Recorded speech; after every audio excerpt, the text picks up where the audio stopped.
घर वालों से बस यही कहना चाहूँगी कि बस हम लोगों को परेशान ना करें, हम खुश हैं अपनी ज़िंदगी में बस, और कुछ नहीं। नहीं, बस मन में श्रद्धा हो, ऐसे ही। कांवड़ लाना पुरुषों का काम है, नॉर्मली ऐसा कहना है लोगों को, क्योंकि भाई 24 घंटे की यात्रा रहती है। आपके मन में कहाँ से आए कि हम भी कांवड़ लेकर के जाएं? नहीं नहीं, मैं भोले की ही मतलब भगत हूँ, मैं उनकी ही पूजा पाठ करती हूँ सिर्फ। हाँ, तो उसकी कृपा है, उसने ही मेरे को इसको दिया है, तो मैं उस पर ट्रस्ट करता हूँ। भोले बाबा की देन है। भोले बाबा की ही देन है, हम्म। क्योंकि इसका नाम भी प्रिया है तो पार्वती हुई। मेरा नाम शिव है तो शिव, शिव तो शिव है। तो भगवान ने अच्छा उपहार दे दिया आपको। उपहार नहीं, साक्षात पार्वती दे दी। खुश हो? बहुत बहुत। घर वाले एग्री हो गए? नहीं, घर वाले अभी तक एग्री नहीं हुए, मेरे घर वाले हो गए लेकिन इसके नहीं हुए। अच्छा, आपके घर वाले अभी भी एग्री नहीं हुए? नहीं नहीं, 2 बच्चे हैं मेरे। ये भोली हैं, ये भोले हैं। भोले बाबा कांवड़ लाते लाते फिर पार्वती जी को भी मांग लिए, मांग लिए। पर ऐसे क्यों घर वाले क्यों नहीं एग्री हो रहे? मतलब हाँ, घर वालों को मतलब शुरू से ही हम दोनों का साथ अच्छा नहीं लगा, स्कूल टाइम से ही। स्कूल बचपन की मोहब्बत आखिरी तक। हाँ, स्कूल टाइम था ना। हाँ। स्कूल टाइम से हम दोनों साथ है, 2012-13 की बात है जब से हम दोनों साथ में। और लमसम 15-16 साल से ऊपर हो गए हैं जब से हम साथ में, लेकिन कोई एग्री होता ही नहीं। मैं सोच रहा हूँ इस दर पे आया था कोई एग्री हो जाए। इनकी मनोकामना है मीडिया के माध्यम से कहीं से कि तो हम दोनों बात कर रहे हैं तो हो जाए कोई एग्री कि हाँ अब चलो हो गया, सो हो गया, अब वो अपना ले। ऐसा क्यों होता है? क्यों मतलब भाई दो लोगों को खुश देखना क्यों नहीं चाहते? क्या कारण हो सकता है? क्या कारण हो सकता है? कारण तो उस टाइम पे, जिस टाइम पे मैं इनके साथ में था तो उस टाइम पे मेरे अंदर कुछ ऐब थे, लेकिन आज मेरे अंदर कोई ऐब नहीं है। बहुत श्रद्धालु चल रहे हैं, कुछ भी सारा नशा पानी करते हुए, लेकिन मैं इस टाइम चल रहा हूँ सिर्फ इसके मगन में और बाबा के मगन में, बस दो। अब सारे ऐब दूर कर दिए आपने? अब सारे अब दूर हो गए। हाँ। अब आप खुश हो? हाँ, अब मैं तो क्या घर वालों से क्या कहना चाहोगे? वीडियो जाएगी तो मतलब देखेंगे। घर वालों से बस यही कहना चाहूँगी कि बस हम लोगों को परेशान ना करें, हम खुश हैं अपनी ज़िंदगी में बस, और कुछ नहीं। तो इतना तो समय हो गया, घर वालों को मनाया, मतलब नहीं, घर वाले नहीं मानेंगे, मान ही नहीं रहे। वो मानेंगे भी नहीं।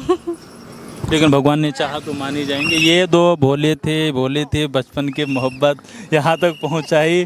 अब जीवन भर साथ ही रहना है। बाकी अच्छी बात है, घर वालों को मानना चाहिए, क्योंकि घर वालों बच्चों की खुशी में उनकी खुशी मानना चाहिए। पुरानी परंपराओं से थोड़ा दूर होना चाहिए।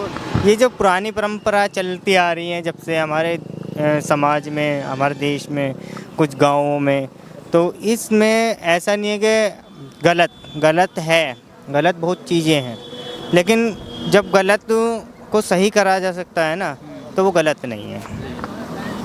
तो उस गलत को हम सही करने की कोशिश में है। ऐसा नहीं कि जात बरादरी इन चीज़ों को लेके। तो आप लोगों की क्या अदर कास्ट थी क्या?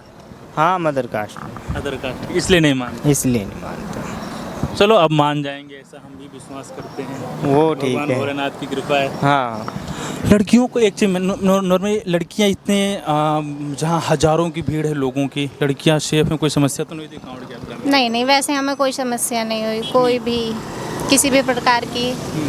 जैसे कि बोलते हैं कि गंदी नज़र होती है, ऐसा कुछ नहीं है। बस अपने आप से ठीक रहें तो सब ठीक है। अपने आप से ठीक तो सब ठीक। हाँ, अपनी नज़र अच्छी है तो सब ठीक है।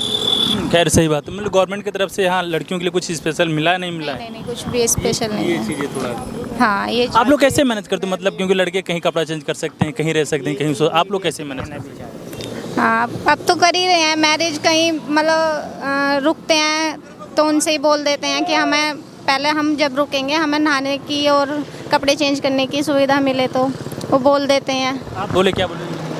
मैं यही कहना चाहूँगा, उत्तर प्रदेश और हमारा उत्तराखंड, इन दोनों जगह में बहुत हार्ड बोला पार्ट, तो ज़मीन आसमान का फ़र्क है। अगर हम यूपी के अंदर अपने जैसे हम घुस जाते हैं, जैसे हमने ये मुजफ्फरनगर क्रॉस कर रहे हैं, पुरकाजी पार करते हैं, ये पार करने के बाद में तो हमारी सेवा बहुत अच्छे से होती है। लेकिन उत्तराखंड में जितना लूटा मारी है, जितनी लूट यहाँ पर है, शायद ही वो किसी और जगह स्थान पे होगी। क्योंकि अगर एक नीलकंठ पे अगर हम चढ़ जाएं तो वहाँ पानी की बोतल 7 रुपये से 30 रुपये की हो जाती है। तो वो चीज़ मैं कहना चाहूँगा इस मीडिया के माध्यम से कि वो चीज़ एकदम ख़त्म होनी चाहिए, ठीक है। अगर कोई वहाँ पे चाय पी रहा है, वो चाय काली होती है, उस चाय की कीमत वहाँ पे 20 रुपये से 30 रुपये होती है, लीलकंठ की बता रहा हूँ। महंगाई बहुत। बहुत ज़्यादा। तो ये महंगाई को बढ़ते हुए इस महंगाई को रोकना होगा। उत्तराखंड के अंदर सबसे ज़्यादा महंगाई बस ये चीज़ें हैं, एक तो पानी, एक चाय। आदमी जब यहाँ से चलता है, बाबा भोले जब हमारे यहाँ से चलते हैं तो वो दो चीज़ पे जीते हैं, या तो पानी पे या चाय पे, और यही चीज़ यहाँ पे महंगी है। तो ये चीज़ और खाना वो ठीक है 80 रुपये 100 रुपये, लेकिन खाने में कोई टेस्ट नहीं, कुछ भी टेस्ट नहीं। लेकिन चाय पानी एटलीस्ट थोड़ा ये सस्ता होना चाहिए। बस ये चीज़ें थोड़ी सस्ती होनी चाहिए, क्योंकि देखो श्रद्धालु बाहर से आते हैं, कहाँ कहाँ से आते हैं सबको पता है, पूरी गवर्नमेंट को पता है, और पूरी गवर्नमेंट इस चीज़ को जानती भी है। इस चीज़ को कि गवर्नमेंट करना चाहिए कि इस चीज़ में हमें देखना चाहिए कि क्या करना है इसमें, लेकिन वो नहीं कर पाती वहाँ। खैर बिल्कुल सही बात है, एटलीस्ट यहाँ पर कांवड़ियों के लिए इतना तो ध्यान रखना ही चाहिए। इस चाय पानी तो नॉर्मली मैं सस्ता ना हो, लेकिन फिक्स रेट होना चाहिए, रेट है।